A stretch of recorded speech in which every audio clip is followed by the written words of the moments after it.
Olá a todos. Nesta aula vamos falar então sobre análise de modelos complexos, considerando que já vimos nos outros vídeos. Hoje vamos apresentar um exemplo então desse tipo de modelos, usando o caso do cervo da região de Kaibab, nos Estados Unidos. E para isso vamos seguir todas as etapas do modelo, do processo de modelos de Ford, da A até a T.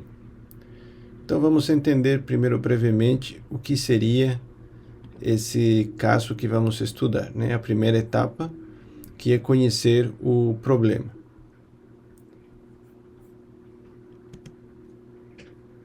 Então, nos Estados Unidos existe uma região que fica mais ou menos no meio do país, onde no início do século XX houve um problema com relação a uma população de animais.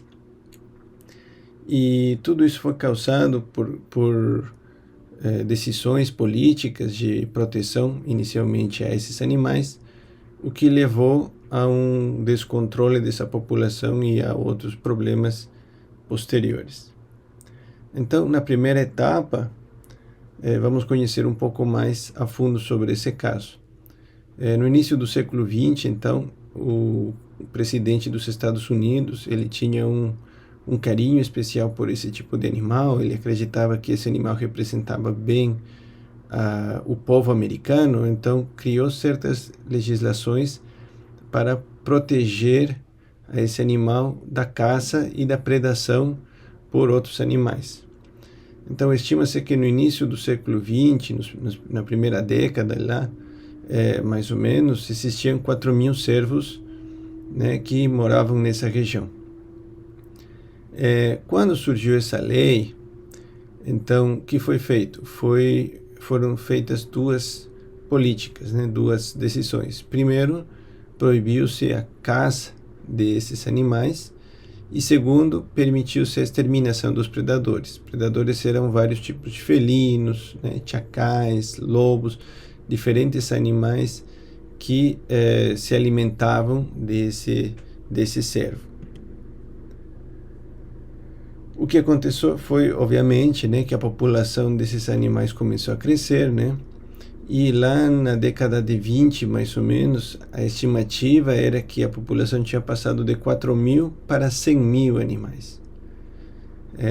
E isso aparentemente seria algo positivo, né? Era algo que o governo estava desejando, só que essa população excessiva começou a trazer outros problemas para a própria população dos cervos, né?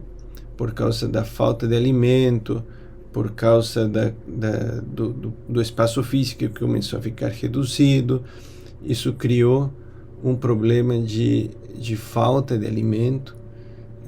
Os animais começaram a lutar entre eles, a competir entre eles por alimento, né? O que levou a que a quantidade de reposição de alimento não fosse rápida o suficiente como para poder alimentar toda essa população. Então, na década seguinte, de 1924 até finais dessa década, houve uma quantidade notória de cervos que começou a morrer. Tudo isso levou então a que novamente fosse permitida a caça desses animais para tentar manter a população num equilíbrio mais adequado, né? E a partir de 1930, então,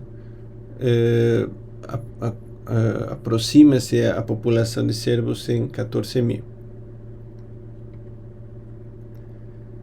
Então, esse vai ser o nosso caso, né? A gente vai tentar modelar isso para tentar entender o que aconteceu, né? Por que aconteceu dessa forma, o que poderia ter sido feito para evitar esse problema, né, do crescimento excessivo e posteriormente da morte natural e a morte pelo excesso de animais da espécie, né, e como poderíamos ter pensado outras políticas, né, outras formas de tentar controlar essa população. Então vamos passar para a etapa B. Lembram que a etapa B se refere a ser específico com relação ao problema, né? O problema tem que ser um problema dinâmico. Então, se a gente procurar informação sobre esse caso, evidentemente vai ter pouca informação quantitativa, né? Porque estamos falando de muitas décadas atrás. Mas, de acordo com os relatos dos especialistas, ao longo dos anos que estudaram esse caso, a gente consegue montar um modo de referência. E percebam que neste modo de referência, os números, eles literalmente são aproximados, né? Então, quando você constrói um modo de referência do teu caso, não necessariamente você vai ter dados históricos, reais, dados formais, num sistema, num banco de dados.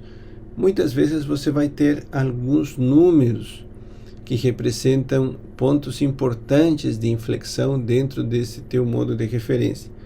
Com eles, você consegue literalmente fazer um desenho, e esse desenho é o que a gente vai chamar então de modo de referência, neste caso, né? Então percebam aqui que no eixo vertical tem o número de servos e no eixo horizontal o tempo, né? No nosso modo de referência, o eixo horizontal sempre vai ser o tempo. E a gente consegue ver que lá no início de 1905, tinha essa população aproximada de 4.000. Logo começa a experimentar um crescimento exponencial, porque como não tenho mais predadores e como a caça foi proibida, os animais começam a se reproduzir cada vez mais rápido.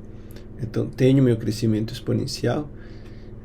Lá, mais ou menos na metade desse tempo ali, talvez 1915, por ali, 1920, começo a ter uma redução da velocidade, quase que começa a se comportar como uma curva logística, né? Uma curva S, lá mais ou menos atingindo o valor de 100.000 servos, né? Que foi aquela estimação que eles fizeram, que lá por 1920 mais ou menos tinha 100.000 servos. E logo começamos a ter uma queda expressiva.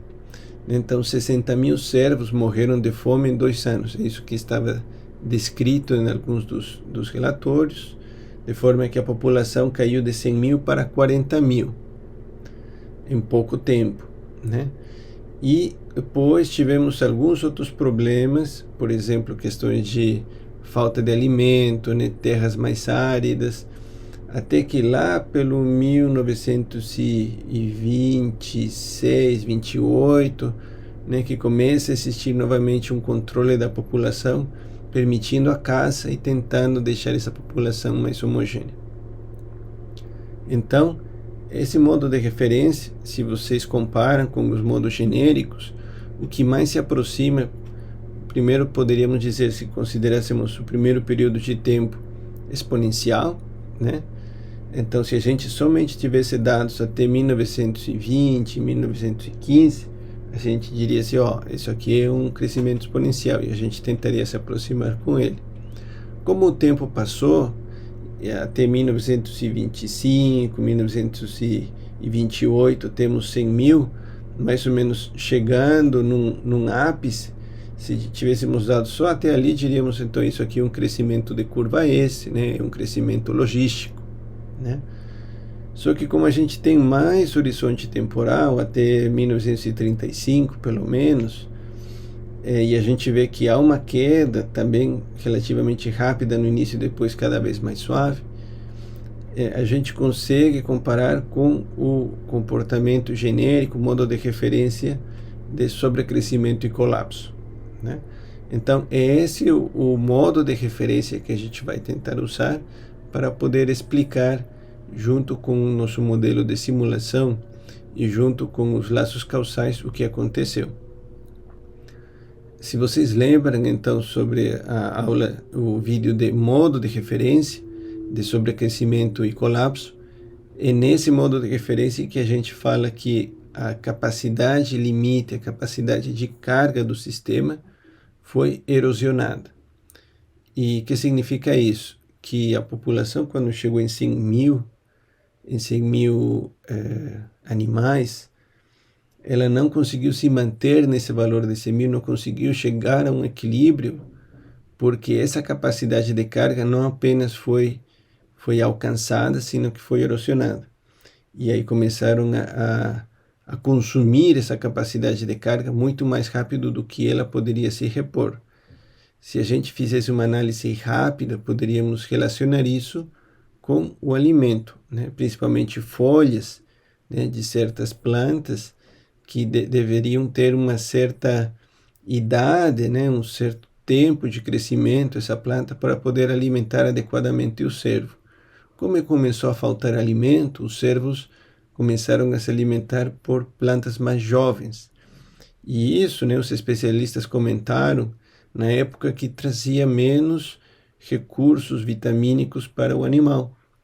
Então, ao mesmo tempo, ele estava se alimentando pior, talvez estava consumindo muito mais dessa folhagem mais nova, primeiro porque estavam competindo entre eles, segundo porque havia uma população muito grande, e terceiro, como era uma folhagem mais nova e não dava tempo para ela crescer, o ciclo de reposição dessas plantas começou a ficar mais longo, né? Eles não conseguiam então mais repor com suficiente velocidade, ok?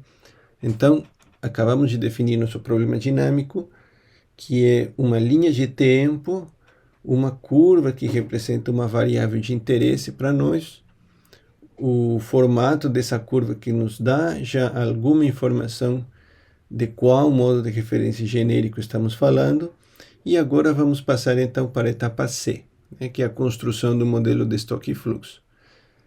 E para isso, então, vamos continuar num segundo vídeo. Muito obrigado pela atenção.